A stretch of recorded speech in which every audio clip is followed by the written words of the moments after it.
Vilankulunkulu liveta ukuthi ngalelinye lemalanga kunemadvodza lasukuma athatha lenye indvodza beyifela uhlangothi ayethwala ngalolu hlaka lwayo aya nayo la kunaJesu khona. Bathi nabathi nganganana bayefika akungeneki kugcwele kuyaphithitela bangamlahli phasi bangasho ukuthi eyi sezamile ndvodza akungeneki sikushiya la. Lithi bakhuphuka naye bayetule eliphahleni lwendlu. Umuntu uyesinza mhlobo wami.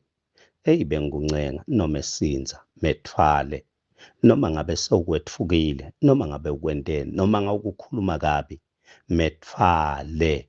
Mntwana sekhaya methwale simo sala bakhuphuka naye. Lithi-ke nabefika lapha edulu base bachacha luphahla lwendlu bamehlisela la kunaJesu khona. Naka-ke mntwana sekhaya libese lithi Jesu wakubona kukholwa kwalamadvodza, hhayi kwalona lofela uhlangothi, hhayi kwalona lowetfele, kwalaba labamethwele. Wase wentani ngabo? Akasasho lutho Jesu. Uyabona Jesu, noma ngasho lutho ngekukholwa ngalokwentile, ngicela kukunika siciniseko kukhona la kulungisele kona utawubhadalwa ekhaya. Wasukhuluma nalona losagula wathi isono sakho sithethelelwe kuthiwa yaphila ngaleso sikhathi. Kukholwa kwethu mntwana sekhaya asekube ne-impact kulabanye. Kukholwa kwethu asekubanyakatise kubathinse labanye, asekwenta umehluko nakunaba labangakholwa.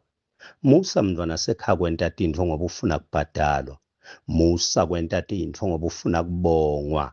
Lalela lokukholwa mntwana sekhaya lesikuphethe lensinziso akusiyethu yekusita labanye, nathi siyithole ngemusa kude la sibhadele khona.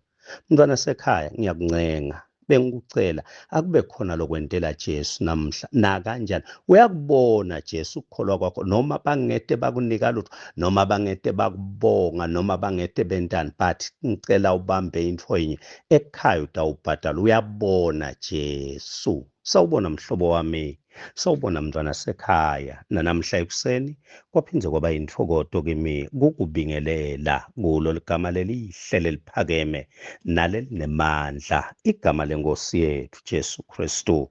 Nanamhla nasi singwasethu sekuphila babe wethu uNkulunkulu asilungisele sona. Encwadini ya1 Samuel chapter number 25 verse 35, Davide wakwemukela esandleni sa-Abigeli loko lebeka kulethe kuye, wathi hamba ngekuthula ubuyele ekhaya, ngiyivile inkulumo yakho, kanti futhi naloko lokucelako nako sengikunikile. Ngicela kusho namhla ekuseni umthandazo wakho uvakele, sicelo sakho sesiphenduliwe.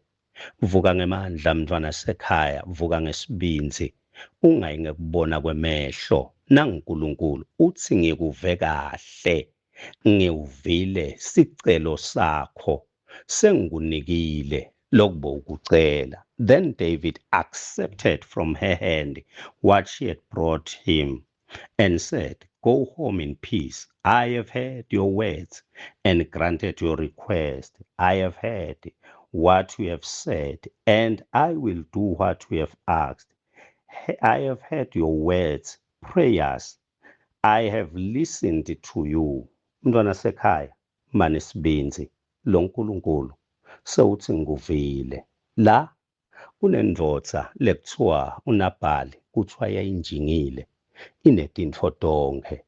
Ngalelinye ilanga Davide nelibutho lakhe ukhanza-ke lamadvodza akulendvodza lenguNabhali le ehlane belusile bagadze timphahla talendvodza, bafike babavikela bababiyela.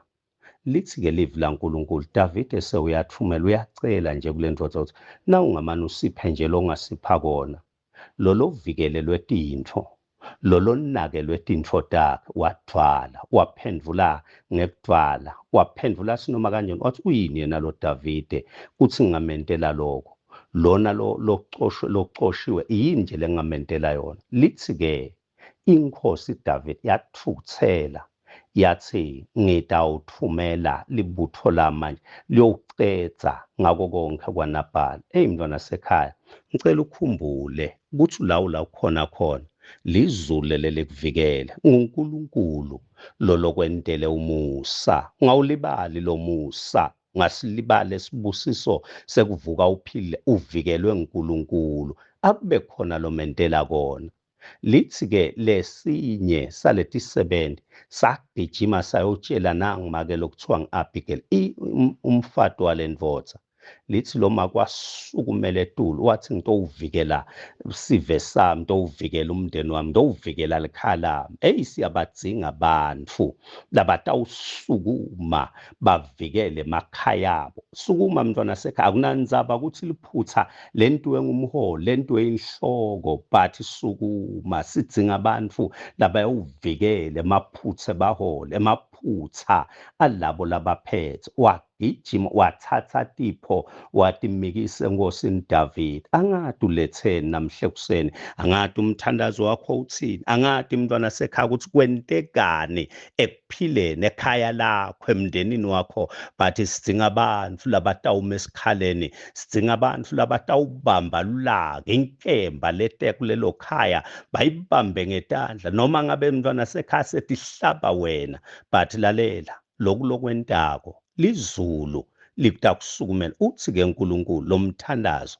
lo wentile, noma ngabe ngumholi lo wente liphutha, but lo lokulethile wakuletha sendlini saNkulunkulu. Namhle kuseni ngikuvile, ngikwemukele, and isicelo sakho sesiphendvulekile, loku lokucelako sokutfolile.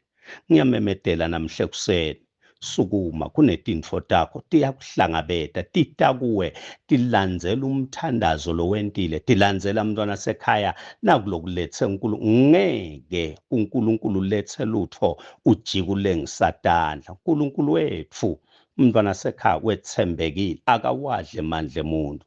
Ngiyamemedela namhle kuseni, uNkulunkulu lothi, I have heard your words, I have heard your prayers, I have listened to you. Ngikuvile, lalela loku lokucelako, I have granted your request, sengikunikile.